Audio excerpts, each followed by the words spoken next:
In my previous life, my husband died in a car accident, leaving me with $1 million in debt. On the day of his burial, I accidentally learned from my mother-in-law that 3 months earlier, my husband had won over $30 million in the lottery. He gave $5 million to his sister, $5 million to his parents, and the rest to his ex-wife, leaving nothing for me and our daughter, along with over $1 million in debt. I was a woman with a narrow heart, and I died of anger on the spot, in the blink of an eye. I was reborn 3 months earlier. When I opened my eyes again, I was in the kitchen, with a muddy black fish on the cutting board. The fish was thrashing and splashing water all over my face, leaving a fishy and disgusting mess. I looked around and saw a chaotic pile of meat and vegetables waiting to be prepared on the kitchen counter, with kitchen waste scattered everywhere. At that moment, cheerful laughter echoed from the living room. I wondered why my husband, Ding Jun, had gathered his parents and his sister's family for a meal when it wasn't a holiday.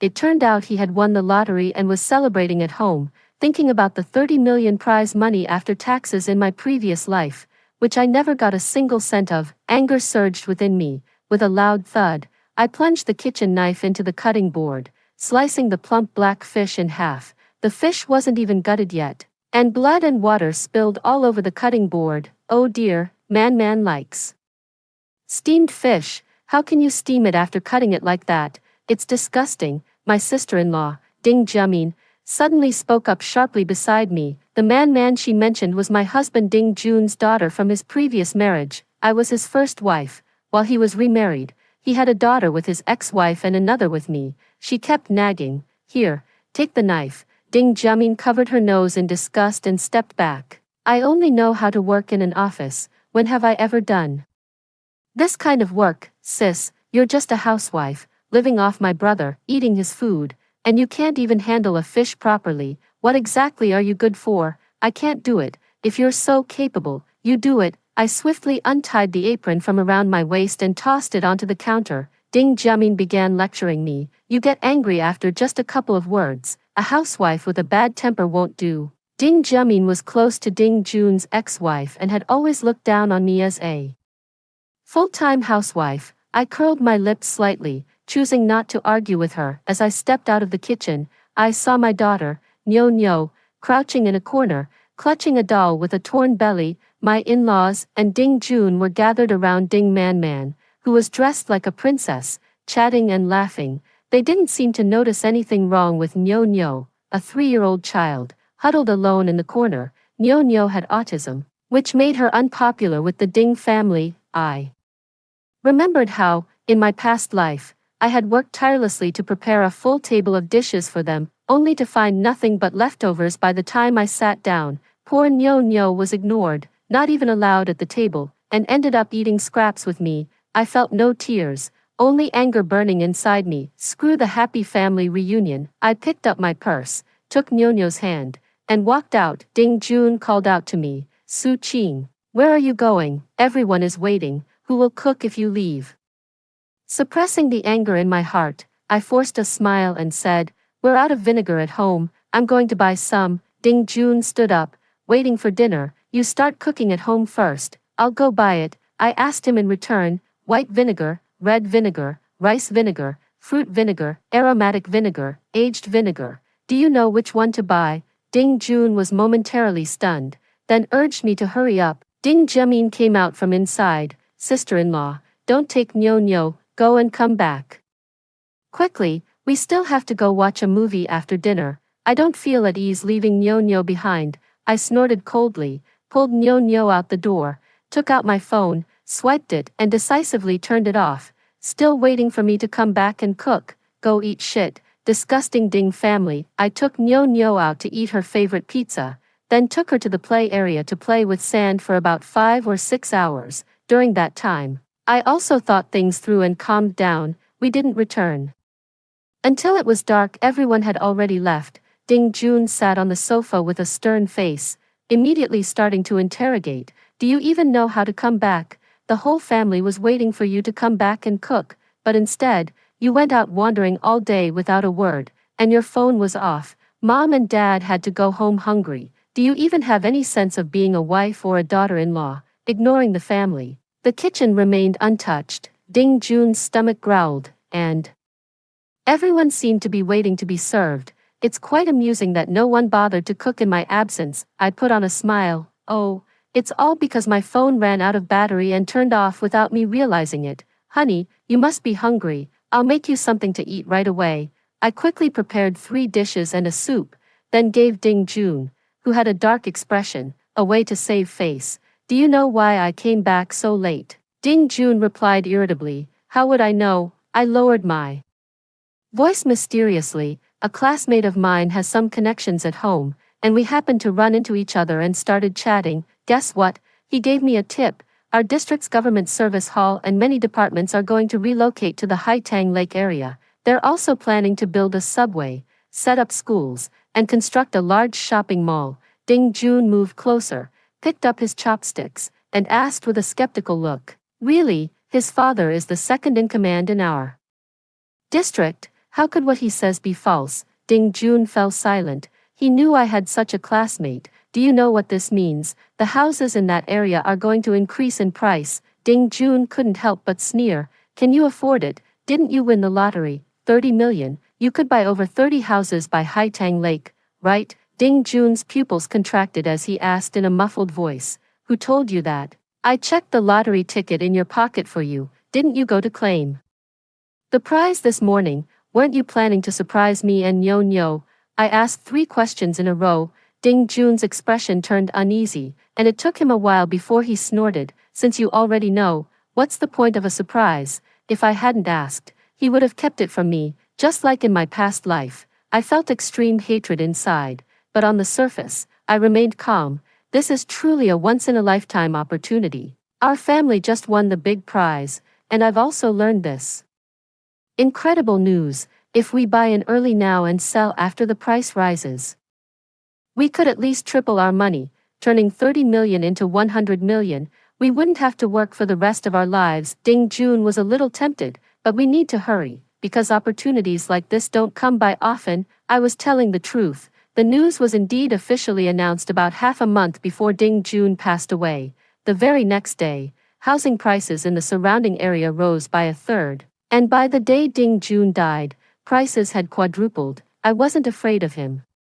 Checking the facts, I was confident that a very small number of people must have gotten wind of the news early and acted quietly. If Ding Jun went to verify it, it would only confirm what I said. Sure enough, after finishing his meal, Ding Jun set down his chopsticks and went out. When he returned, he was beaming with joy and even praised me for once. I couldn't help but sneer inwardly. Humph, you short-lived wretch. Once you're gone, all the houses will be mine and Nyo's. In the dead of night, I tossed and turned, unable to sleep, my mind constantly replaying what my mother-in-law had said at Ding Jun's funeral. How could she and my sister-in-law be willing to let go of such a large sum of money that Ding Jun had left to his ex-wife? That wasn't 200 yuan or even 2,000 yuan, but a full 20 million yuan. Could they really have no objections? There must be something fishy going on that I wasn't aware of. Despite my doubts, I didn't have time to investigate this matter right now. My immediate priority was to secure the money in Ding Jun's hands. After Ding Jun fell asleep, I quietly got up to check his bank card. In addition to the 30 million yuan in prize money, there were also over 100,000 yuan in family savings. Fortunately, the money hadn't been transferred out, so I wouldn't have to go through the trouble of getting it back. Ding Jun worked in a private company as a mid-level manager. His family background was ordinary. In his first marriage, he had given his child and house to his ex-wife. The house we currently live in was mine before we got married. My parents left me a house before they passed away, and after I started working, I used my savings and investments to trade up for this new home. Living in a small third-tier city, the cost of living is low, and we have no pressure from mortgage or car loans. The alimony for his child from his previous marriage is 1,000 yuan per month, which is more than enough to cover with his salary and my regular investment income. It was only this year, after Nyo was diagnosed with an illness and we spent a lot of money, that our savings decreased. Otherwise, they would have been even higher. I still had 100,000 yuan saved from before my marriage, but I had never touched it. The next morning, Ding Jun urged me to go check out the real estate market. He hadn't resigned, and he had to go to work today, so he didn't have time. I gladly agreed. I spent my own money to hire a private detective named Lu Yi to keep an eye on Ding Jun's ex-wife, my in-laws, and my sister-in-law, just in case they caused any trouble before Ding Jun's death. Then I took Nyo to look at properties near Haitang Lake, adding the contact information of 7 or 8 saleswomen and agents. I heard from the agents that inquiries about houses had increased in recent days. Ding Jun put down his chopsticks. I'll take leave tomorrow and go with you. It would be foolish not to make money. Ding Jun was anxious. Human desires are endless, and after a sudden windfall, another once-in-a-lifetime opportunity to get rich quickly presented itself. How could he not be anxious? Before I could say anything, his phone rang. It was his sister-in-law calling. I strained my ears and barely made out her frantic first words. Brother, why haven't you transferred the money to me yet? I've already picked out the car. Waiting for you to transfer the money so I can pay for it. Ding Jun glanced at me, then put down his bowl and chopsticks and walked to the balcony. In my previous life, Ding Jiamin drove a BMW, showing off in front of me, her words dripping with sarcasm, mocking me as a parasite who could only ask her husband for money. So that's how she got that BMW. After the call ended, Ding Jun's expression turned somewhat unpleasant, likely indicating the negotiation didn't go well. I wasn't particularly surprised by this. In our previous life, without the house, it would have been perfectly normal for him to buy his younger sister a BMW worth several $100,000 after winning the lottery. Based on my not-so-precise understanding of Ding Jun, I suspect that the few million yuan was also given to Ding Jiamin during his final moments. When he was in the car accident, I had taken Nyo back to our hometown to visit our parents' graves. By the time I rushed back, he had already passed away. Jiamin's car was only bought 2 years ago.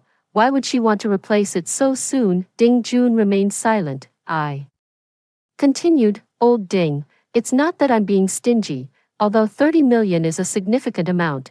If we spend it recklessly, it'll be gone in no time. Instead of buying Jiamin a car, why not invest in a house first? Cars depreciate, but houses don't. I know what I'm talking about. I picked up a piece of tender, braised pork for him and said with great consideration, your BYD has been with you for 7 or 8 years now. If anyone deserves a new car, it should be you. These words clearly resonated with him, and a look of contentment spread across his face. There's no rush to buy a car. We can do that after we've sorted out the house situation. I smiled and nodded in agreement, but in my heart, I secretly cursed him as a scumbag. In my previous life, he drove back a Mercedes-Benz and claimed it was a company car, fooling me completely. Ding Jun worked hard for several days, trading 9 high-rise apartments, 2 villas, and 4 shops, including both ready-to-move-in properties and pre-sale units, spending a total of over 21.4 million, adding the more than 1 million spent on the Mercedes-Benz. The lottery prize money was left with just over 7 million. Money shouldn't all be kept in one place, so Ding Jun decided not to buy any more properties with the remaining funds. Thanks to my 3-month advance financial planning, my profits increased 5-fold. With my smooth-talking persuasion, I successfully convinced Ding Jun to invest 5 million into my financial account. At this point, Ding Jun still had over 2 million left in his hands. Just as I was racking my brains on how to get the money from Ding Jun, Ding Jiamin, who had been waiting for the BMW money for a long time, showed up with Ding Jun's ex-wife and Ding Man. Ding Jun's ex-wife was a gentle and graceful woman with good looks and a great sense of style, far more beautiful than me. A housewife who only knew how to revolve around the kitchen, my husband, and my child. As soon as she walked in, Ding Jun couldn't take his eyes off her. Like a dog spotting something irresistible, no wonder he was willing to give her so much money in my previous life. Was it lingering affection? It's a shame I was blind in my past life, completely focused on Nyo and completely oblivious to Ding Jun's little tricks. This scumbag is truly rotten to the core. I cleared my throat lightly. Ding Jun quickly averted his gaze. What brings you here? What? This is my brother's house. Man's biological father's house. Are we not allowed to come?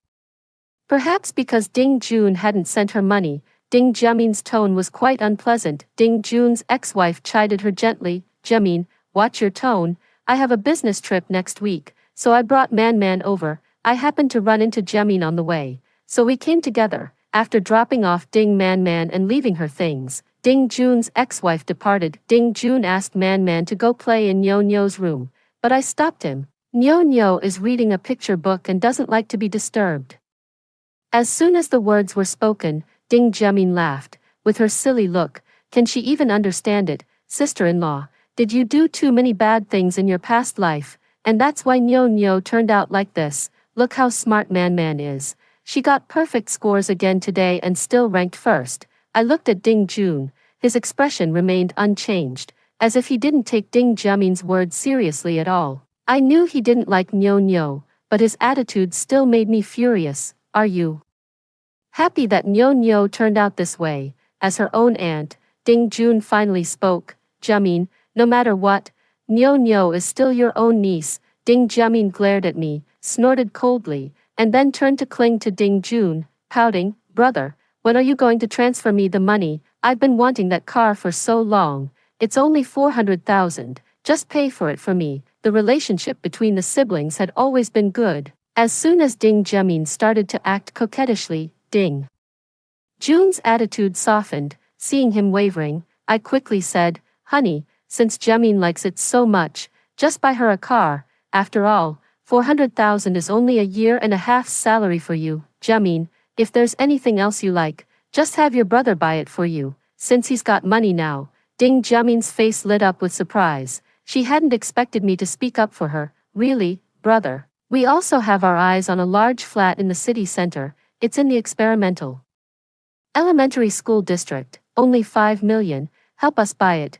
Human desires truly are endless. It hasn't been long, and Ding Jiamin really dares to think big. I followed up by saying, Honey, how about we withdraw some money from the investment account to help Jiamin and her husband buy the house? Ding Jun is such a spineless person. If I had objected immediately, it would have definitely provoked his rebellious streak. Now that I'm going along with Ding Jiamin's suggestion, he's bound to overthink it. Besides, over 5 million yuan is no small amount, and he's not dead yet. It's not time to write a will. Sure enough, Ding Jun flatly refused. Ding Jiamin widened her eyes. Are you even my real brother? Even my sister-in-law agreed. The siblings parted on bad terms. In the short term, the money won't be flowing out, and I'm quite pleased about that. In the evening, the private detective sent me a set of photos showing Ding Jun's ex-wife entering and exiting a hotel with a man wearing a mask and a hat. The man was wrapped up tightly, making it hard to see his face. I couldn't explain why, but I always felt a strange sense of familiarity about him. Ding Jun was lying beside me, snoring, so naturally, he could be ruled out. He was quite generous, leaving so much money for his ex-wife and daughter even though she had found a new partner. Not long after, Ding Jun was also going on a business trip. In my previous life, he had done the same, leaving both children for me to take care of alone during his absence. Taking care of Nyo Nyo was manageable, since she was his biological child, but Ding Man Man was different. Despite my best efforts and responsibilities as a stepmother, she falsely accused me of mistreating her, locking her in a dark room, and not feeding her, even blaming me for her own accidental fall. Being a stepmother was already difficult, and at such a young age, no one seemed to think she was lying. This led to a big argument between Ding Jun and me, further deteriorating our marital relationship. This time, I didn't want to suffer on my own, so I directly sent the children to my mother-in-law. She grumbled, accusing me of being narrow-minded and unable to even tolerate one granddaughter, but I didn't argue back, just smiled and replied, You're right. My mother-in-law looked as if she had seen a ghost. I took Nyo Nyo for treatment and paid 300,000 yuan in medical fees at the treatment center, using Ding Jun's card. Within 2 minutes, Ding Jun called to question me. Su Qing, what did you buy that cost so much money? I told him it was the next stage of Nyo Nyo's treatment fees. Ding Jun didn't say a word and simply hung up the phone. The private detective sent another photo of Ding Jun's ex-wife, but this time the man beside her had changed. It was my husband, Ding Jun. The confusion in my heart finally cleared up. This made sense now. If there were no affair, how could Ding Jun have left so much money for his ex-wife? Taking it a step further, perhaps in his previous life, when Ding Jun passed away, his ex-wife was even pregnant. Would I be angry if she cheated? Of course, but compared to Ding Jun's infidelity, What infuriated me more was that he left so much money for his ex-wife and their daughter, yet not a single penny for me and Nyo. Moreover, Ding Jun wasn't her only man. There was another one just a few days ago. I saved the photo and uploaded it to the cloud drive after a few days on a business trip. Ding Jun returned. He was full of energy, like a withered old tree coming back to life.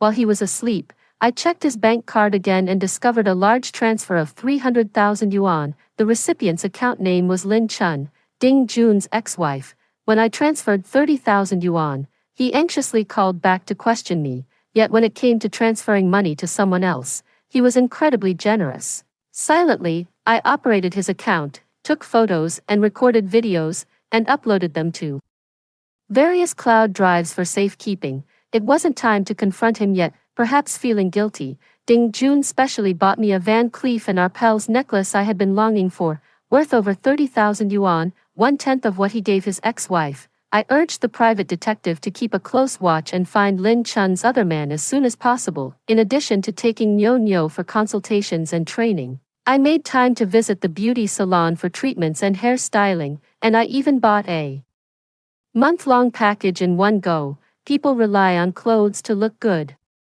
and horses rely on saddles. By being willing to spend money, I transformed from my usual plain and simple self into someone refined and beautiful. Ding Jun's gaze toward me shifted from calm to passionate. When he was in high spirits, I tossed a colored Doppler ultrasound report in front of him. "Honey, I'm pregnant, and it's a boy." "Really?" Ding Jun was overjoyed, examining the ultrasound report again and again. I then threw another blood test report at him, which indicated the fetus was male.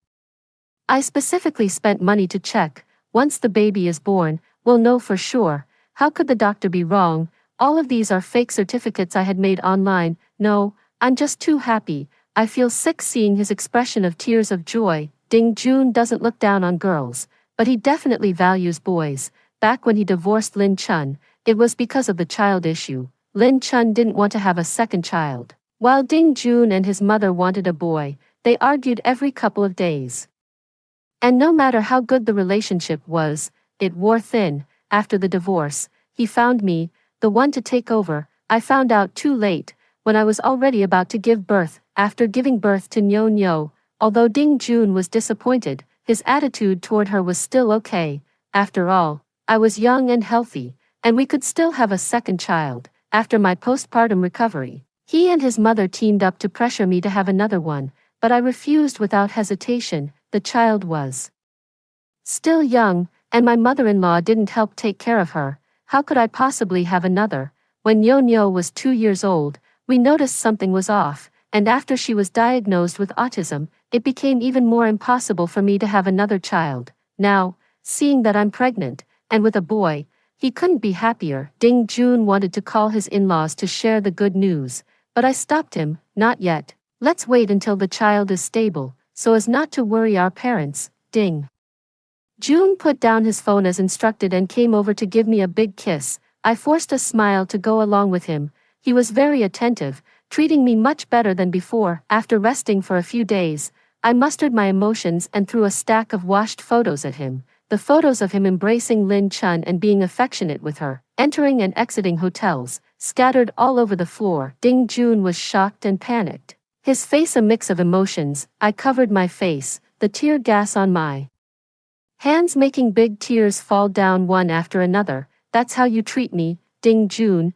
You've really disappointed me, wife. I hate you." I interrupted him, turned around, and pulled the door open to leave. Ding Jun chased after me and hugged me. "Wife, don't go. Believe me, I haven't wronged you." I pointed tremblingly at the ground, my face ashen. "What about these photos? How do you explain them?" Panic flashed across Ding Jun's face. "The photos are fake. Someone must be jealous of our good relationship and is using these to sow discord. You have to believe me."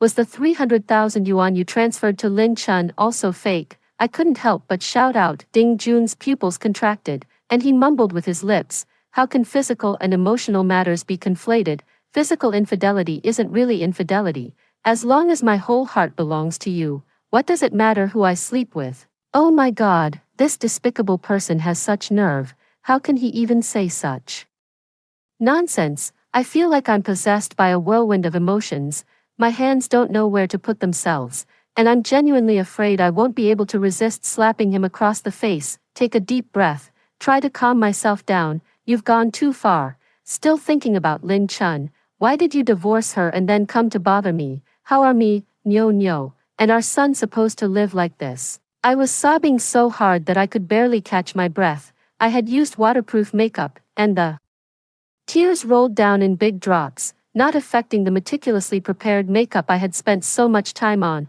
Glancing at the reflection on the windowsill, I looked pitiful and endearing. All the care I had been taking lately had paid off, and the money was well spent. Seeing me so heartbroken, Ding Jun felt both proud and distressed. He patiently held me and comforted me, even raising his fingers to swear to heaven that he had cut ties with Lin Chun, would never deceive me again, and would live a good life with me. Tearfully, I looked at him and said, "People say that a man's heart is where his money is." Ding Jun immediately understood that I wanted to manage the finances. He quickly took out his phone and transferred all the money from his card to my account, leaving only a few tens of thousands for himself. I have no money left in my hands now.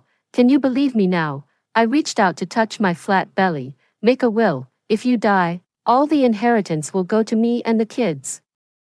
Honey, is that really necessary? I gently brushed my bangs with my fingers, my eyes reddening again from the tear gas. Don't cry, it's not good for the baby. Even if you have other intentions, you won't die. If you can't even bring yourself to make a will, I'll never trust you again. Ding Jun raised his hands in surrender. Fine, I'll make one right now. Okay, I snorted coldly, pulled out an insurance policy, and threw it in front of him. Ding Jun opened it in confusion. It was a large insurance policy I had taken out for our family of 3, with Ding Jun listed as the beneficiary for all of us. When he flipped to the date of the policy, he saw it was from the time he had just won the lottery. I had trusted him so much that I had even named him as the beneficiary on the policy. This time, he was genuinely moved and immediately contacted a lawyer to draft a will. Striking while the iron was hot, the lawyer came over to help draft the will. After Ding Jun's death, all his assets would go to me and Nyo. I didn't forgive him right away, but I softened my attitude toward him a bit.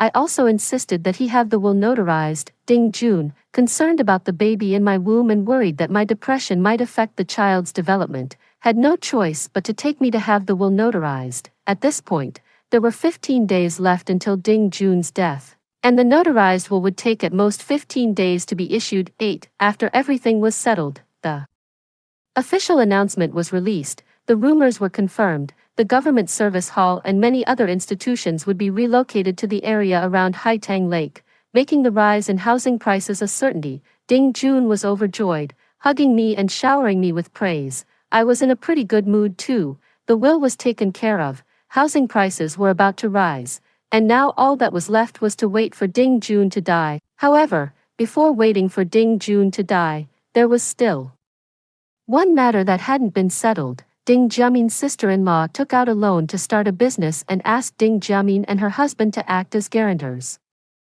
Her husband was afraid of taking on the responsibility and also worried about displeasing his sister-in-law by refusing, so he pushed his older brother Ding Jun to be the guarantor. In my previous life, the over 1 million yuan in debt was incurred when Ding Jiamin's sister-in-law ran off with the money. Just a few days after the loan was disbursed, she fled the country with the funds. As for the business, there wasn't even a trace of it. She had borrowed from loan sharks with exorbitant interest rates, and the compounding interest was staggering. Even if I sold my small apartment, it wouldn't be enough to repay the debt. Moreover, I had no job and still had Nyo to support. If it weren't for that guarantee incident, I might not have become so emotionally agitated and died of anger, gathering evidence to sue my in-laws, my sister-in-law's family, and Lin Chun could have at least recovered a large portion of the assets, and life wouldn't have been so difficult. In my previous life, I had no idea about Ding Jun acting as a guarantor. In this life, with the child and the insurance policy, coupled with me exposing his affair with Lin Chun, he felt guilty. When Ding Jiamin discussed the guarantee with him, he proactively informed me. Of course, I didn't want to end up burdened with someone else's debt inexplicably like in my previous life. Ding Jun was about to die, and once he was gone, The debt collectors would inevitably come after me. I advised him, husband, that's a loan shark's debt. It's better for us not to get involved. Originally, Jamin's sister-in-law intended to borrow from me, but I made an excuse that I had already spent all my money. That's why Jamin suggested I act as a guarantor. I already refused her once. Wouldn't it be inappropriate to refuse again? I pulled on his arm and cooed. We're not that close with her, since she's Jamin's sister-in-law. Let Jamin and her husband handle the guarantee themselves. You never know what might happen, and now we have money and a son. I don't want anything to happen to you. I secretly wished he would have an accident right now. My cooing had some effect. Ding Jun's attitude softened a bit. I added fuel to the fire. Jamin got mad at you before when you didn't agree to buy that large apartment. Now she's asking you to be a guarantor for a loan shark. I'm scared too. Besides, if she says nothing will go wrong, why don't she and her husband guarantee it themselves? She's her own sister in-law, their family. Ding Jun's face showed hesitation. He was thinking about what I said, planting seeds of doubt in his mind. No matter how hard Ding Jamin tried to persuade him, Ding Jun wouldn't be the guarantor. Sure enough, within a couple of days, Ding Jamin's call reached me. The moment I answered, she started cursing. Did you say something to my brother? Are you fucking crazy? What business is it of yours, a freeloading parasite, to meddle in our Ding family's affairs? You're a jinx. Anyone who marries you is cursed for 8 lifetimes. I put the phone on speaker and held it away from me. Only after Ding Jamin finished her tirade did I leisurely reply. How could that be? Ding Jun hit the jackpot when he married me. You wish you had such good fortune. I hung up the phone cheerfully. It seemed my words had some effect. Ding Jun had turned down the matter. Later, I indirectly learned from my mother-in-law that it was ultimately Ding Jamin's husband who provided the guarantee. It's really a good thing. I imagine they'll have a lot to deal with once her sister-in-law runs off. I was happy to watch the drama unfold, but unexpectedly, the private investigator I hired to keep an eye on Lin Chun gave me a shocking piece of news. 9. I added more money and urged the private investigator to quickly find out who Lin Chun's other man was. Money makes the mare go, and the investigator worked overtime, finally sending me a photo that was incredibly clear. When I opened the high-definition, uncensored photo, I was shocked. Good heavens, the man in the photo was actually my upright and well-maintained father-in-law. Who would have thought that the seemingly respectable father-in-law would be so unrestrained in private, even going so far as to not spare his own daughter-in-law? Oh my eyes, my sense of values. I was deeply shaken. What on earth was Lin Chun thinking? Did she have a screw loose? I was both shocked and puzzled, but I felt much better inside. I saved the photo and paid the private investigator, deciding that there was no need to follow up further. In the evening, Ding Jun returned, looking somewhat weary. I accompanied him with concern, but he hesitated to speak. I tentatively asked, "Is it Jamin or Lin Chun?" Ding Jun took a deep breath and confessed, "Wife, Lin Chun is pregnant, and it's mine." I suppressed a scream. "Young man, naive. Ha ha ha. It's not necessarily yours. I didn't want to cause any unexpected trouble at this moment, so I didn't throw the photos in his face." It turned out that in my previous life, this was the reason Ding Jun allocated most of the property to Lin Chun. My mother-in-law also believed that Lin Chun was carrying Ding Jun's child, which was why she didn't stop it. After a series of performances, I fully considered his perspective. What can I do? If it's yours, then let her have the baby. We'll give her some money later and bring the child to raise with our son. If it's a girl, I'll consider it as having twins. If it's a boy, they'll be twin brothers. Ding Jun was both shocked and delighted. "Darling, marrying you is the greatest blessing I've accumulated over 8 lifetimes." I chuckled softly without saying a word. "You scoundrel, don't rush. Your blessings are yet to come." I counted the days on my fingers. In just 3 days, Ding Jun would be dead. The issue with the loan guarantee, which had dragged on because Ding Jun backed out, still hadn't blown up. Ding Jamin hadn't bothered me, only pestering Ding Jun for money to buy a car. My life had been quite comfortable lately. As for my parents' death anniversary, I figured they wouldn't blame me for visiting them a little later. These past few days,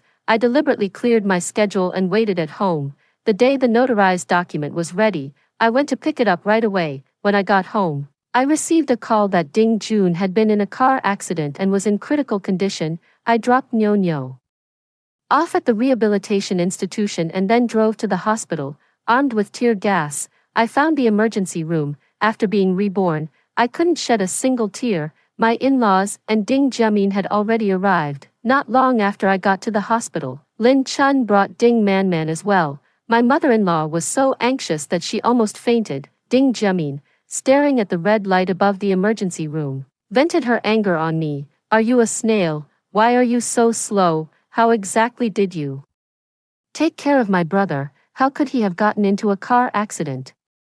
You're such a jinx. Ding Jiamin became angrier the more she thought about it and raised her hand to slap me.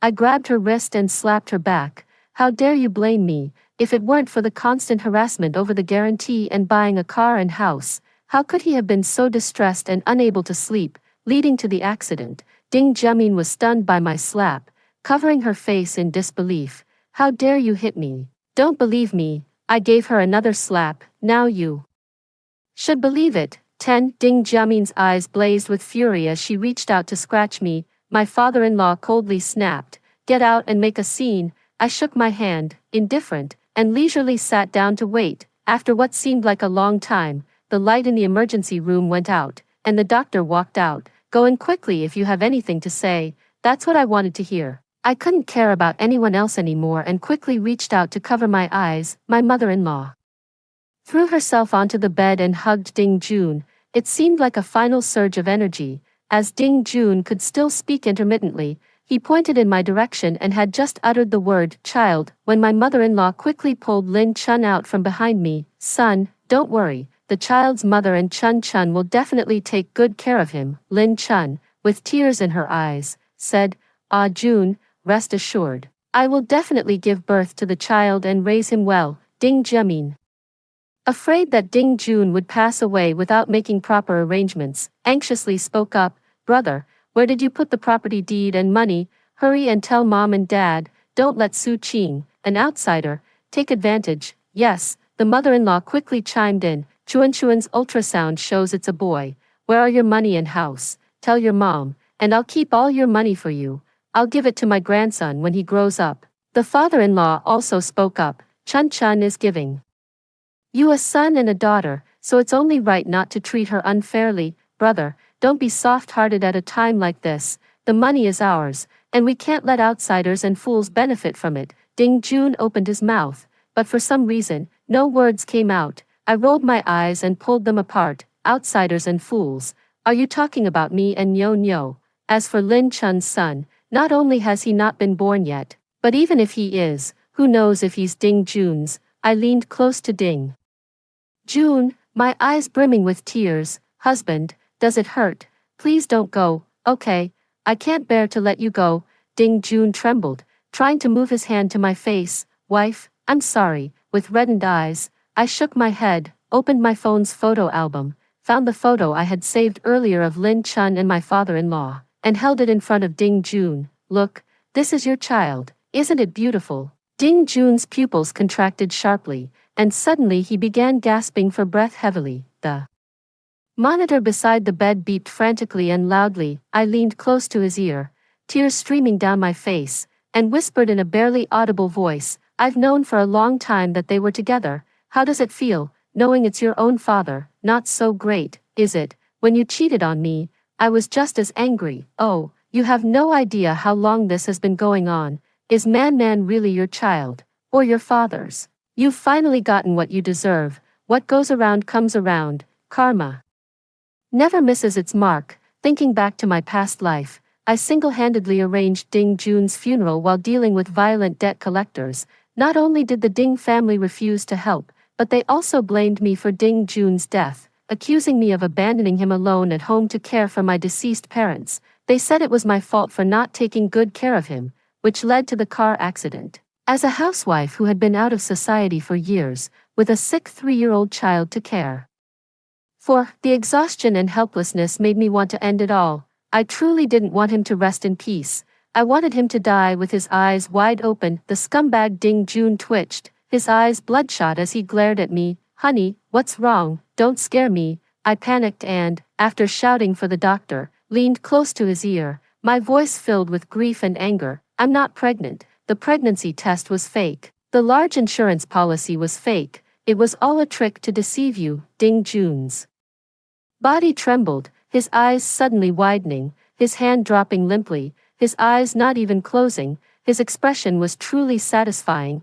I felt so relieved, letting out a loud wail. Husband, don't leave, don't abandon me. And Nyo. Ding Jamin pulled with all her strength, falling to the ground. Brother, you can't die, you haven't told me where the money is. The doctor who entered gave Ding Jamin a look of disbelief. A kind nurse helped me up. I watched coldly as the doctor covered Ding Jun with a white sheet. At that moment, the tears I had been holding back finally flowed. This life, Nyo and I can finally live in peace. 11. I don't know how I got home. The first thing I did upon arriving was to gather all the property deeds, car certificates, and bank cards, packing up all valuable items and hiding them. I hired 2 men and 2 women as bodyguards at a high price to follow me around at all times. I opened WeChat and contacted several agents I had added earlier, instructing them to list all the properties under both my name and Ding Jun's, at prices slightly below market value. The housing prices had already skyrocketed in the past half month, so even if they were a bit lower, it didn't matter. I had already made a profit. Before Ding Jun's cremation and burial, the Ding family didn't cause any major trouble. However, the issue with Ding Jiamin and her husband guaranteeing a loan for her sister-in-law exploded. The creditor, having learned that Ding Jiamin's sister-in-law had fled abroad, was pressuring the couple for repayment. Ding Jiamin and her husband repeatedly provoked me, coming to my house demanding money and a share of the inheritance, only to be thrown out by the bodyguards. After Ding Jun's burial, my in-laws brought up the matter of the estate openly, even bringing a lawyer to discuss it with me. If it weren't for that photo and my words, Ding Jun might not have died so quickly, and the estate matters might have been clarified, but it didn't matter. I had a will, and he hadn't left any instructions regarding the inheritance. My in-laws didn't want me to take the entire multi-million-dollar inheritance. With the 4 bodyguards standing behind me, I held Nyo's hand and waited for them with the lawyer. When my in-laws demanded money, I threw copies of Ding Jun's will and the notarized documents at them. Look, the money and the house are all mine, and you don't get a single cent. Impossible. My in-laws and Ding Jimin didn't believe it and claimed the will was fake. We are his real parents. How could he not leave a single cent for us? Are you forging it? Do you want to take all the inheritance for yourself? Ding Jimin spat venomously at me. It's you, a good-for-nothing who relies entirely on my brother to live. What right do you have to take my brother's money? All of this is fake. Do you want to inherit my brother's estate all by yourself? I laughed heartily. Whether it's real or fake, a simple check will tell. All of these are our marital joint property, and you certainly won't get a single cent of it. I signaled for the lawyer they had hired to take a close look. The opposing lawyer picked up the will and notarization certificate, her brow furrowed so tightly it could crush a fly. After a long while, she finally uttered 3 words. It's real. My mother-in-law let out a wail and, throwing a tantrum, lunged at me to scratch my face. But my bodyguards weren't for show. They grabbed her and moved her aside. Lin Chun stepped forward. Su Qing, you're trying to take all the property for yourself, not even leaving a share for your parents. Aren't you afraid of people pointing fingers at you? I chuckled. Oh, so you want a piece of the pie too? Lin Chun looked somewhat embarrassed but still wanted to sway hearts. She took Ding Man's hand and straightened her barely noticeable belly. Man and her brother are Ah Jun's biological children. No matter what, half of Ah Jun's assets belong to them. I stared into her eyes. Are you sure? A flicker of panic flashed in Lin Chun's eyes, but she replied firmly, it's the truth. I pulled a stack of photos of her and my father-in-law from my bag and threw them in front of her, signaling the bodyguard to release my mother-in-law. Mom, come take a look too. Good things should be shared with everyone. 12. I held Nyo's hand and walked out the door, where chaos reigned inside. Curses, wails, and scuffles filled the air. And finally, Lin Chun's shrill scream echoed, likely indicating she had started bleeding. I no longer cared about the Ding family's affairs. Ding Jiamin tried to grab me, but was stopped by the bodyguards. I squeezed Nyo's warm hand and left without looking back. With the will and notarization in place, the inheritance process went smoothly, and I even withdrew the remaining tens of thousands of dollars from Ding Jun's account. Ding Jun had been in a car accident on his way to work, and both the insurance company and his employer compensated him. The money was supposed to be transferred to my account, but I refused and asked them to send it to his parents instead. Even with Ding Jun's compensation, their lives would likely remain difficult due to Ding Fu's infidelity and Ding Jiamin's actions. As for Ding Man, I had the samples of Ding Jun and her tested, and she was indeed Ding Jun's child, the 300,000 yuan Ding Jun gave to Lin Chun. I no longer intended to reclaim. After her miscarriage, Lin Chun couldn't have more children and would likely raise her well. These were no longer my concerns. After completing all of this, I left with Nyo, moving to a second-tier city where no one knew us. The weather and medical environment here were very good for Nyo. The properties and shops I had listed gradually sold, and I also disposed of the cars. I withdrew all the money from the financial accounts, totaling exactly 100 million and 132 million yuan.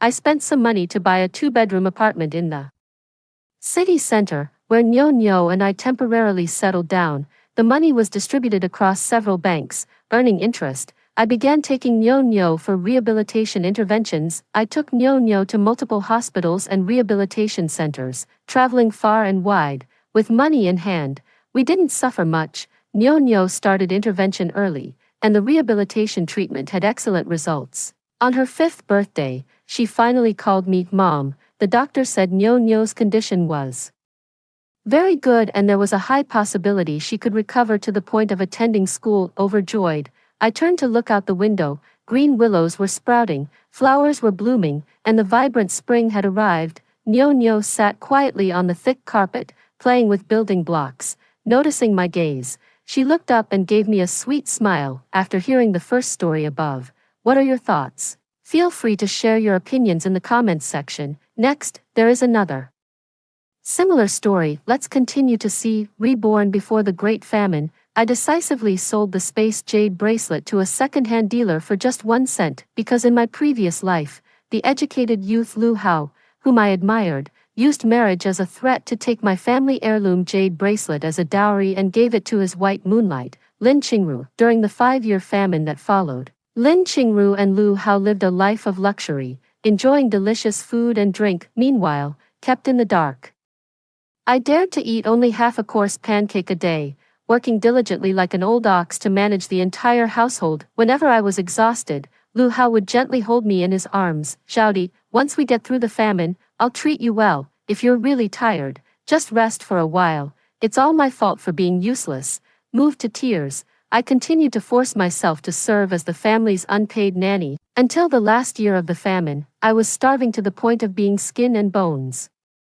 And before I died, I begged Lu Hao to let me eat a whole pancake, but he held Lin Qingru in his arms, looking down at me from above. Wang Xiaodi, if it weren't for Qingru wanting your bracelet back then, I wouldn't have married you. These 4 years of providing you with food and drink, I no longer owe you anything, he said, then had Lin Qingru bring out a plate of fragrant roasted chicken, and without a care, threw it to the ground, stomping it into a muddy mess mixed with yellow soil. You probably don't know that this jade bracelet still holds great power, but look at yourself. Do you even deserve it? A metallic taste filled my throat as I spat out a mouthful of blood. Seeing the disgust in their eyes, I finally realized just how foolish I had been. Opening my eyes again, I found myself back to the day before Lu Hao came to me with his chin held high, asking for the jade bracelet. When I opened my eyes and saw the intact jade bracelet on my hand, I suddenly pinched my thigh hard. A sharp pain shot through me, and tears welled up in the corners of my eyes, but I couldn't help laughing with joy. I had truly been reborn, and I had returned to the day before Lu Hao came to take away the spatial jade bracelet. After getting up, I quickly wrapped the jade bracelet in cloth and went to town to find a second-hand dealer. 1 cent, will you take it? The vendor's eyes lit up instantly upon seeing the quality of the jade bracelet. Yes, I'll take it. After selling the space jade bracelet for a penny, I seized the opportunity to ask for a bag of bean seed bracelets he didn't want. A full 100 of them, all hidden in various corners of my home. In my past life, Lu Hao took my family heirloom jade bracelet as a dowry I gave him, on the condition that he would marry me. At the time, he patted his chest and assured me, Xiaodi, even though I can't offer you a single cent in bride price right now, I promise I'll make sure you live a good life in the future." 1 month after the wedding, famine struck. As I watched the dwindling food supplies at home, my anxiety grew. Lu Hao, however, brought his beloved Bai Yueguang, Lin Qingru, into our home, saying that with one more person, we'd have more strength, and together we could get through this. Looking at the half bag of rice bran in Lin Qingru's hand, I gritted my teeth and reluctantly nodded. When the famine began, first the family's food supply ran out. I divided 2 course cakes into 3 portions, and I spent the entire day forcing down the smallest half of a cake with water. Later, the wild vegetables on the mountains were dug up clean, even the bark, leaves, and tender shoots were stripped bare. Every day, I fought with others over a few wild vegetables until I was bruised and bloodied, then brought them home to cook into a paste, not daring to take more than a sip myself. After enduring for several years, my stomach filled with clay, I could no longer hold on. Feeling death approaching, I begged Lu Hao to give me a whole pancake, but he chuckled, holding Lin Qingru as he looked down at me. "Huang Zhaodi, look at yourself now. TSK, want to eat a pancake?" He pulled out a fragrant egg pancake, its aroma wafting to my nose, and I even thought I was hallucinating. During the 4 years of famine, even pig bran was a hot commodity, let alone this egg pancake. I swallowed my saliva, wanting to reach out for it, but could only watch as Lu Hao threw the egg pancake into the manure pit. The next second, it was a plate of mouth-watering roast chicken, with a smirk at the corner of his mouth. Lu Hao threw it to the ground, mixing it with yellow mud and stomping it into a mushy mess. I looked at him in confusion, not understanding why he was doing this. "Are you wondering why I'm wasting food like this?" He laughed heartily and said, "You probably don't even know that your jade bracelet has extraordinary powers, but look at yourself. Do you even deserve it?" I didn't understand what he was saying. Just then, Lin Qingru smiled, took my hand, and led me into a wondrous space. Endless black soil is planted with thriving crops, with a dazzling variety of species. Nearby, there are small rivers, mountains, and even houses. Lin Qingru led me to a warehouse, where I saw piles of rice bags stacked as high as mountains. My heart couldn't help but pound wildly. "Huang Zhaodi, oh Huang Zhaodi, look, do Lu Hao and I lack food? The wild vegetables and coarse rice you brought us, even pigs probably wouldn't want to eat them. But Lu Hao didn't want to waste them, so we threw them all into the latrine to serve as fertilizer." My body stiffened, my blood freezing in my veins. After leaving the space, Lu Hao and Lin Qingru were still boasting about how comfortable their lives had been over the past few years, but I could no longer hold back and spat out a mouthful of blood, dying from sheer rage. After toiling for years, only to be treated as a joke, I swore in this new life I would never repeat the same mistakes. The next day, Lu Hao came looking for me, just as he had in my previous life. "Zhaodi, I know you have feelings for me, and I'm willing to marry you, as long as you give me the bracelet." Before he could finish his sentence, he stared at my empty wrist, frozen in place. "Wait, where's the bracelet?" I shrugged and smiled nonchalantly. Thrown into the cesspit. Thrown into the cesspit. How is that possible? "Zhaodi, you're joking with me, right?" Lu Hao grabbed my hand in a moment of panic, and I cried out in pain, "Let go of me." I mercilessly shook off his hand, and Lu Hao stood there stunned, looking at my cold expression. In the past, I had admired him, my eyes filled with joy whenever I looked at him, but now all that remained in my gaze was disgust. The broken bracelet my mother left me accidentally fell into the cesspit. "I'm not even in a hurry about my family heirloom, so why are you in such a rush?" Lu Hao couldn't find the words to respond and mumbled his way off. I knew he wouldn't believe it, and I also knew he wouldn't let it go. During the day, I went to work as usual to earn work points, while Lu Hao, working in the nearby field, watched me with eager eyes. I ignored him and continued to go about my own business. Seeing this, Lu Hao had no choice but to take the initiative to strike up a conversation with me. "Zhaodi, have you had breakfast?" People in the village didn't have the concept of 3 meals a day. They ate at noon and in the evening. Only the educated youth from the city would indulge in the luxury of having breakfast. I felt quite uncomfortable watching him fawn over me like that, so I didn't say a word and just kept working on my own. A few female educated youths working in the nearby field saw my attitude and said indignantly, "Huang Zhaodi really has some nerve, making brother Lu Hao take the initiative to talk to her. Who knows where she learned these tactics of playing hard to get? She didn't even reply to brother Lu Hao. If only I could have such good fortune. My eyes darkened. This is no blessing. It's clearly sugar-coated with arsenic. Returning home, I casually picked up a bean seed bracelet to wear and headed to the kitchen to make myself a bowl of noodles. Just as the noodles were ready, a knock came at the door. It's Lu Hao, holding a metal lunchbox. He opens it to reveal a bowl of fragrant braised pork. Zhaodi, I guessed you hadn't eaten breakfast, so I brought you a bowl of braised pork. I pressed my lips together, my expression unchanged. Thank you, but that's not necessary. Lu Hao, seeing my refusal, flushed with embarrassment. Wang Zhaodi, I'm offering you food on my own initiative, and you actually turned me down. Do you still want to marry me or not? I took a step back and shook my head. No. Lu Hao lost his temper, veins bulging on the back of his hand.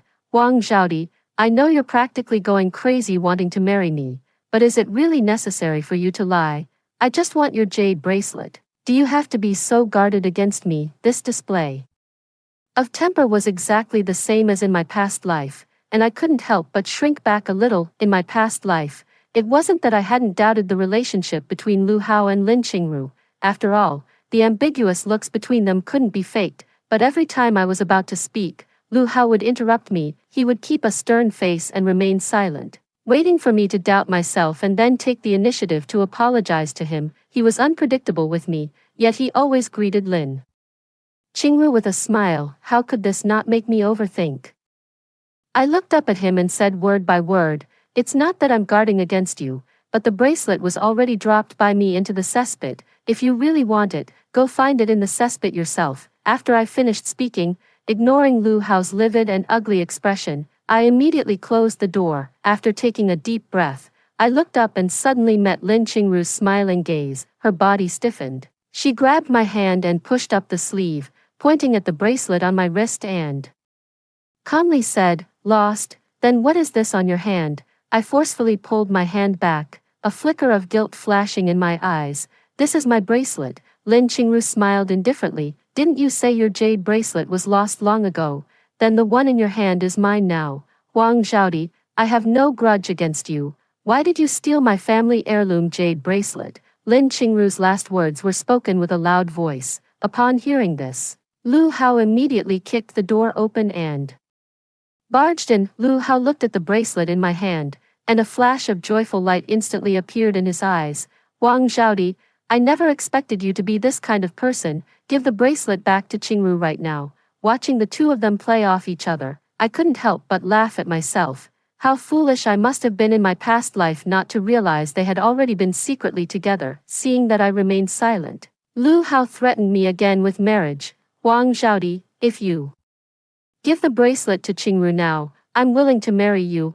I know this bracelet is very important to you, but it's even more important to Qingru. Don't you want to be my wife? I chuckled coldly. Wife? Isn't it more like a maid? And why is the same bracelet more important to Lin Qingru? Ultimately, it all comes down to Lu Hao thinking I'm not worthy. I turned to meet Lin Qingru's gaze.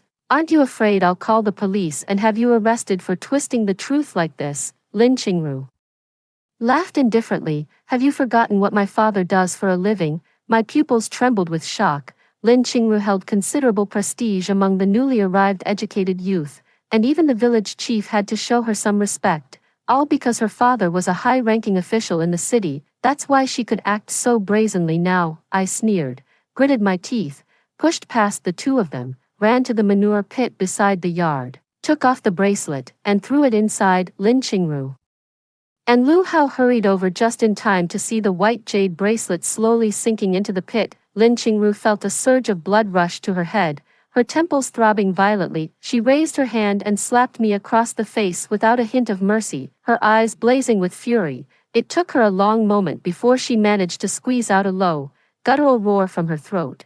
Wang Zhaodi, I turned my head and spat out a mouthful of blood, sneering coldly, if I can't have it, you won't get it either. Seeing that Lin Qingru was about to hit me again, Lu Hao instantly panicked. Qingru, stop hitting her, stop hitting her. Lin Qingru looked up at Lu Hao with a cold expression. What, are you going to speak up for her? Lu Hao quickly waved his hand, pointing at the cesspit and saying, no, how could I help her? Hurry and fish out the bracelet. or it'll sink to the bottom. Lin Qingru's eyes lit up, and with a cold snort, she ordered Lu Hao to tie me up. She first found a ladle and started diligently scooping. Seeing that I couldn't break free from the ropes, Lu Hao also went to help Lin Qingru fish out the jade bracelet. I don't know how much time had passed when suddenly, a joyful cheer rang out. I saw two foul-smelling people walking toward me, holding something in their hands. Instantly, my stomach churned uncontrollably. Ugh! I looked at the two of them with disdain. Seeing Lin Qingru's face instantly turn cold, Lu Hao quickly urged her to go wash up first, while he himself held the bracelet and rinsed it over and over with water. After Lin Qingru finished washing up, she walked over to me, wearing the bracelet and proudly waving it in front of me. What do you think? I still got it, didn't I? I spat a mouthful of saliva onto her, digging through a cesspit. And you call yourself a pretty educated youth from the city? How disgusting! Lin Qingru's face darkened, and seeing this, Lu Hao raised his hand and slapped me as well. Tied up, I couldn't dodge and had to endure it. A man's strength is much greater than a woman's, and one side of my face instantly swelled up. Lin Qingru finally smiled as she looked at my disheveled state. Brother Lu Hao, this woman really deserves to die. Why couldn't she just hand over the bracelet? She made us waste so much effort and time. As she spoke, as if still unsatisfied, she picked up a withered willow branch nearby and whipped me fiercely, tearing my skin open. I looked at Lin Qingru, gritting my teeth and asking unwillingly, I just want to know, what do you want my bracelet for? Lin Qingru and Lu Hao exchanged a glance, then covered their mouths and laughed. I'm not afraid to tell you, I've had the ability to have prophetic dreams since I was a child. I had a dream that a 5-year famine is about to come. In the dream, you were eating and drinking well thanks to a bracelet with spatial powers, while brother Lu Hao and I could only pitifully fight with others for wild vegetables. At this point, a flicker of resentment flashed in Lin Qingru's eyes, but it was quickly replaced by joy. Now that the bracelet is in my hands, I'm the one who gets to live the good life. Lu Hao chimed in. Qingru, the bracelet is yours now. Lin Qingru nodded. Yes, it's mine, and no one can take it away. As she spoke, Lin Qingru resolutely closed her eyes and bit her finger, letting a drop of blood fall onto the jade bracelet, which faintly emitted a fluorescent glow. Lu Hao's throat tightened. He had heard Lin Qingru talk about how amazing this bracelet was countless times, and now he looked at her wrist with immense anticipation. Lin Qingru's smile gradually widened, and she laughed with a hint of madness. Infinite space, thousands of acres of fertile land. Ha ha ha, all mine. Afraid that Lin Qingru might forget about him, Lu Hao leaned in closer. Qingru, don't forget about me. I went through a lot of trouble to help you get that bracelet. Lin Qingru said somewhat impatiently. I know. Don't worry, as long as I'm here, you won't starve. Lu Hao nodded, continuing to gaze at the bracelet with anticipation. The two of them just stared. For 10 minutes, the bracelet remained unchanged, as if the faint glow just now was merely an illusion. Lin Qingru shook the bracelet in disbelief. How could this be? It shouldn't be like this. I clearly saw it glowing just now. I sneered disdainfully. Are you blind? That's just the sun's reflection. Lin Qingru looked at me with eyes as sharp as poison, picking up the willow branch and lashing me fiercely once more. Huang Zhaodi, is it you playing these ghostly tricks? Lu Hao also turned to me with impatience, his eyes filled with gloom.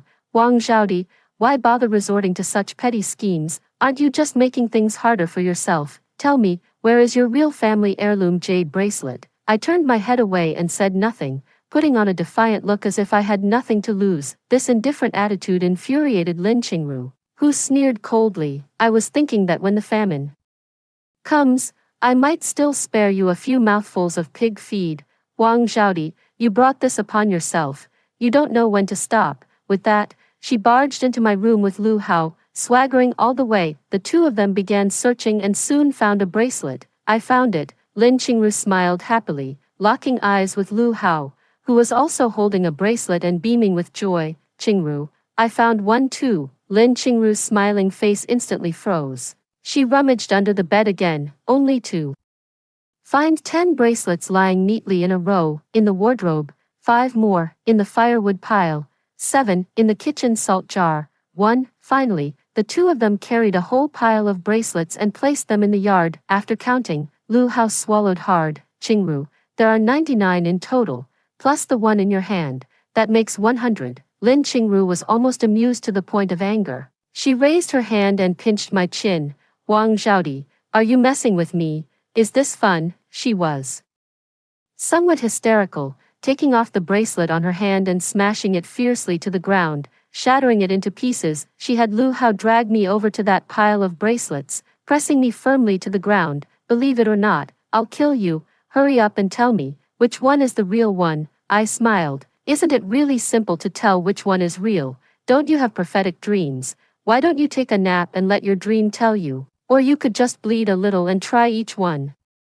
Couldn't you? Lin Qingru was on the verge of madness, staring at the pile of bracelets and wishing she could smash them all to pieces, but she couldn't bring herself to do it. She didn't dare take the risk. In the end, Lin Qingru picked up a knife and raised it toward my neck, ready to strike. Wang Zhaodi, I'll kill you first. Anyway, you're an orphan with no parents. My dad can protect me.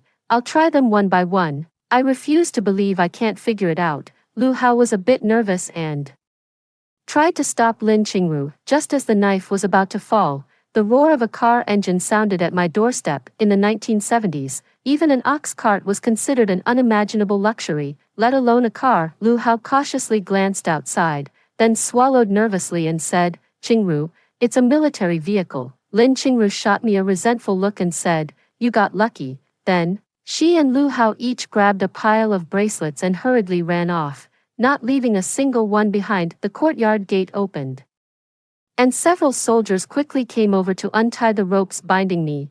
Are you Comrade Huang? What happened?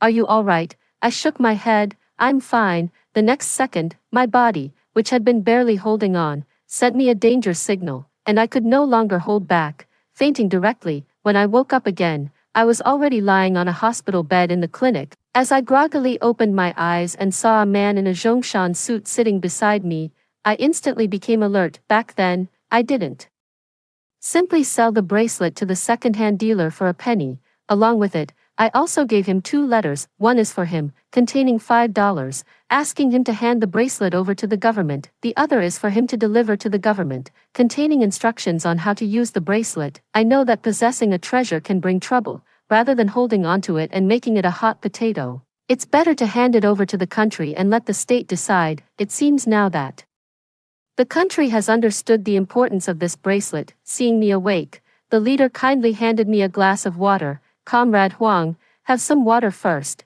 I nodded, drank the water, and felt a bit less tense and reserved. Comrade Huang, you know this bracelet has great magical powers, don't you? I nodded. I know, precisely because I know. I have decided to hand it over to the state. Only the state can maximize its potential, for the benefit of the people. The leader's smile deepened as he patted my shoulder. Good comrade, is the information about the famine you mentioned in the letter reliable? I nodded, then recounted Lin Qingru's prophetic dream word for word, but kept the fact of my own rebirth to myself. Some things don't need to be said in their entirety. The leader understood the seriousness of the matter and quietly went to work. After resting for 2 days, I was sent back to the village by the military, along with a considerable amount of food and money. Of course, I saved most of it. As soon as the military vehicle left, Lu Hao brought Lin Qingru to my doorstep. Wang Zhaodi, what connections have you climbed? You actually had the military escort you back. I remained silent, and the 2 of them didn't dare to lay a hand on me. They simply tossed a bag of shattered bracelet pieces in front of me. Where is the real spatial jade bracelet? I looked at Lin Qingru's pale face and guessed that she had indeed tried each one by dripping blood. Unfortunately, none of them were real.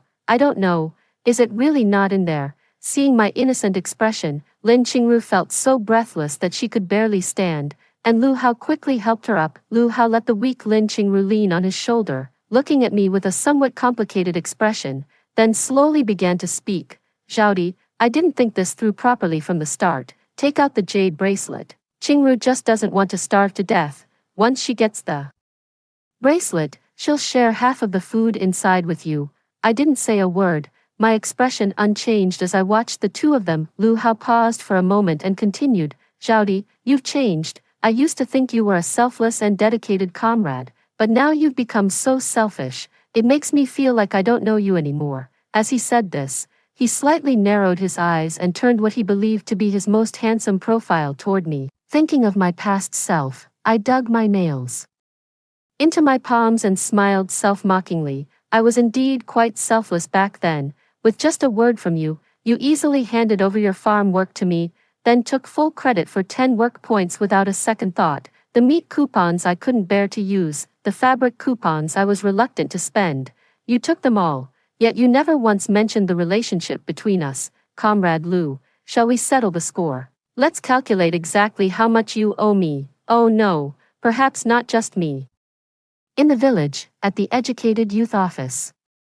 Who knows how many other young girls like me have been deceived by your sweet talk. Lu Hao stiffened, his hand trembling as he pointed at me. Huang Zhaodi, how have you become so petty? Lin Qingru, having regained her composure, glared at me venomously, her tone carrying a hint of warning. Huang Zhaodi, don't you dare regret this. After saying that, she took Lu Hao and left. When the wind comes, we'll block it. When the water rises, we'll use earth to hold it back. Soon, I understood what Lin Qingru meant. After securing the food at home, Lu Hao and Lin Qingru brought the village chief to our doorstep. The wooden door at home was being pounded loudly, and I opened it with impatience written all over my face. What is it? As soon as the door opened, the village chief's wrinkled old face, smiling so hard that his wrinkles bunched together, appeared before me. Wang family girl, you've got something good, but isn't it a bit unfair to hide it away? Hand it over to the village chief, and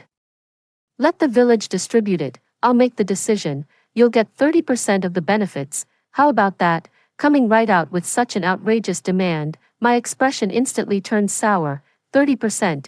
Are you trying to fleece me like a pig? Seeing my dissatisfaction, the village chief hesitated for a long time before tremblingly extending 4 fingers. How about 40% then? Yellow girl, you know, we're in a socialist country now. Don't be too greedy, I sneered, my eyes darting among the 3 of them. Isn't it you who are too greedy? And even if I really handed it over, what I'd get in return would probably be a drastically reduced 40%. The village chief tapped his cane, asserting his authority. Yellow girl, I'll be straight with you. That spatial jade bracelet, you'll hand it over whether you want to or not. Lu Hao softly urged me. Just take it out, Zhaodi, it's for the good of the village. I still didn't say a word. The atmosphere remained deadlocked. Lin Qingru was the first to break the tense atmosphere. A flicker of hatred flashed in her eyes before she quickly headed toward the village broadcast room. Shortly after, Lin Qingru's voice came through the broadcast. A famine is coming soon. All villagers, be prepared. Comrade Huang Zhaodi has an endless supply of food. Everyone, go to her house to get some. My eyes flickered. Lin Qingru was determined to go all the way, aiming to make me the target of public criticism. Lu Hao also grew anxious. Zhaodi, hurry up and take it out, otherwise, when everyone starts grabbing, will it even end up in my hands? As he spoke, he closed his eyes, as if mustering all his courage, and gritted his teeth, word by word. As long as you're willing to hand over the real spatial jade bracelet, I can marry you right now. Finally, he added, tonight, we consummate the marriage. I looked at his face, and it overlapped with the one that had flaunted its power before me in my past life. Slap. A crisp sound rang out as I slapped him across the face. Lu Hao opened his eyes, feeling the burning sensation on his cheek, and looked at me with utter disbelief. Huang Zhaodi, you hit me. Before I could speak, Lin Qingru had already rushed over, followed by a dense crowd of villagers, each of them like wolves, their eyes glowing red. Led by Lin Qingru, she crossed her arms and looked at me with a vicious smile. Huang Zhaodi, if I can't have it, neither will you. The villagers behind raised their hands and waved, shouting loudly, hand over the jade bracelet. Clearly, on the way here, she had already told the villagers about the spatial jade bracelet. Lu Hao ran to Lin Qingru's side and stood still. The 2 of them smiled at me, as if wanting to see how I would handle the situation. Hand over the jade bracelet. Yellow girl, the whole village has watched you grow up. You wouldn't be so heartless to us, would you? That's right. Auntie even gave you a cornbread bun when you were little. If you give the jade bracelet to Auntie, I'll treat you like my own daughter from now on. Everyone racked their brains, trying to figure out how to get close to me, but after I came of age, both my parents passed away. I didn't rely on the charity of others. I survived by the sweat of my own brow. working hard with my own 2 hands. The little favors they mentioned now sound so ridiculous to my ears. Just as everyone was about to lose control and rush to strip me of my clothes, the second hand dealer in the crowd ran to the front and shouted, "Don't force Comrade Huang anymore. She sold the bracelet to me a few days ago." Gasps of surprise rose and fell among the crowd. "What? Is this for real?" The second-hand dealer scratched his ear. "Of course, Huang Zhaodi's bracelet isn't anything special, but I can still tell whether it's real or fake." Lin Qingru grew anxious and quickly asked, "What's on the bracelet?" She had another dream, and the appearance of the bracelet was clearly visible in it. The second-hand dealer replied first, "It's a waxy jade bracelet with a scratch, right on the red part, like a school of swimming fish." Hearing the second-hand dealer accurately describe the bracelet's features, her face instantly turned pale, and her body went limp as she collapsed onto Lu Hao. Lu Hao's mind went blank with a sudden boom, as the words "sold" echoed relentlessly in his thoughts. "Sold? Where was it sold?" he asked again in a rush, a glimmer of hope flickering in his eyes. The second-hand dealer shrugged. "It's changed hands so many times already, how would I know?" The last glimmer of hope was extinguished, and Lu Hao and Lin Qingru both collapsed on the ground. As I watched the crowd gradually disperse and was about to head back inside, I saw Lin Qingru struggling to stand up. "No bracelet. Buy grain. I'll send a telegram to my dad right away and ask him to send me money. When the time comes, I'll stock up on grain and sell it at a high price during the famine. I can make a huge profit." Lu Hao also perked up, standing up from the ground. "Yes, buy grain." The village chief didn't leave. He just gave me a complicated look. "Girl Huang, you've offended the whole village. I'm afraid no one is willing to sell you any grain." Lin Qingru became smug again. "Huang Zhaodi, as an orphan, you probably don't have much money to buy grain in the city, do you?" Lu Hao looked at me, thinking about the slap I had just given him, and gritted his teeth. "Humph, if you're willing to kneel down and lick my shoes by then, I might even share some spoiled food with you."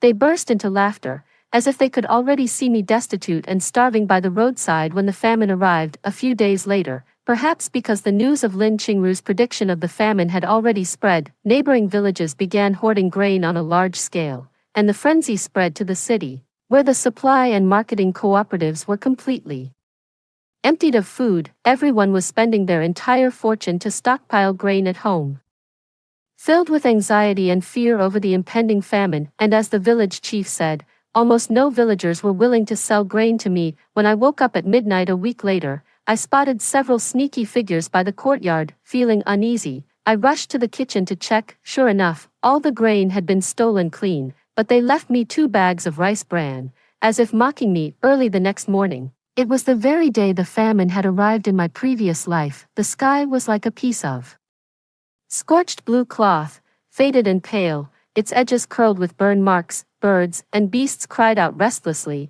and everyone ran to the village ancestral hall. "The famine is really coming. What should we do? I'm not sure if the food I've stockpiled is enough." "Qingru, I know you have some. Could you sell me a bit?" Lin Qingru said with a smile in the crowd. "If anyone is short on food, you can come to me. I'll give you a friend's price. Just 10 times the price at the supply and marketing cooperative." The crowd forced a smile in response, but no one spoke up. Just then, Lin Qingru caught sight of me, her eyes instantly lighting up with a mocking smile at the corner of her mouth. "Comrade Huang, I heard your family's grain was all stolen. Would you like me to sell you some grain? Only 20 times. The aunt, who had just been worrying about not having enough stockpiled food, instantly brightened up upon hearing Lin Qingru's words. With me as the miserable comparison, she immediately straightened her back. For a moment, everyone looked at me with schadenfreude. I let out a light laugh, not a trace of tension visible in my entire demeanor. "No need," Lin Qingru sneered. "What are you pretending? There are only 2 bags of rice bran left. How many more days can you hold out? Why not kneel down now and lick my shoes, begging me to sell you some grain?" I didn't speak, just a faint smile hanging at the corner of my mouth, as if standing outside the famine, not worried in the slightest. Soon, Lin Qingru would understand why. Government officials arrived in the village. A truck was driven in, and the leader shouted loudly, "Government notice, all disaster-stricken areas are now under unified control, and we will eat from the same big pot. Comrades, "Don't worry, the national grain reserves are well stocked, and we won't be affected by famine. We will do our best to ensure that no one starves to death." As soon as he finished speaking, the expected burst of cheers from the leader did not appear. Instead, there was a heavy, deathly silence. He looked puzzled at the crowd surging out of the village ancestral hall. Everyone's expressions were complex, until the ant from earlier swallowed hard and slowly spoke up. "If the government is giving us food, then what about the grain I've stockpiled? I've stockpiled enough for a year. I've stockpiled enough for 5 years. I've stockpiled for 10 years. Lin Qingru didn't speak. Her face turned pale, and she seemed completely stunned. After a long while, she murmured, "I've stockpiled." Before she could finish her words, 2 streams of tears fell in despair. Only she herself knew that she had gone to great lengths, finally managing to get most of the family's savings from her father to buy food. But now tell her, the famine has indeed come, but the government is providing food, so there's no need for anyone to worry. This is undoubtedly the most fatal knife plunged into her heart. Lu Hao couldn't afford to worry about Lin Qingru at this moment. Although his family background wasn't as good as hers, he had still managed to empty his family's savings to exchange for food at high prices. After the villagers and more than a dozen educated youths realized what was happening, they all frantically ran toward Lin Qingru, some even picking up firewood sticks from the ground to use as weapons along the way. "I wish I could beat Lin Qingru to death," the higher-ups knew she could have prophetic dreams and specifically sent people to take her away. At that moment, several soldiers came down and silently formed a protective line around Lin Qingru. Seeing that they couldn't do anything to Lin Qingru, everyone cried and wailed, "It's all her fault for saying a famine is coming and everyone will starve to death. Otherwise, I wouldn't have hoarded so much food. Now look, I bought it at 3 times the price. And now I don't even know if I can sell it at the original cost." Lin Qingru was in a daze, but as the soldiers escorted her past me, she suddenly looked up and glared at me with venom in her eyes.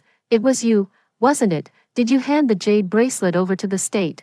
Wang Zhaodi, why do you keep ruining my plans over and over again?" I nodded calmly and said, "Because I'm a good citizen, and I can't just think about myself without considering the country." Lin Qingru let out an uncontrollable roar. As if venting all her anger and frustration, she kept cursing at me from behind, but I didn't care, because I knew that for the rest of her life, she would likely be controlled and used as a tool for prophecy. The government arranged a job for me that would allow me to enjoy the rest of my life in comfort, and since I voluntarily handed over the jade bracelet, the rewards and compensation were also quite generous. I believe the country will use this jade bracelet to create the greatest value, and I happen to be fortunate enough to witness all of this. As for the famine, there was plenty of food, so nothing happened. The only one who went mad along with Lin Qingru was Lu Hao. Unlike his carefree and contented life in his previous existence, he had now become a fool at the village entrance who only knew how to giggle. Occasionally, when someone passed by, they could hear him muttering, "He, the jade bracelet is mine." Huang Zhao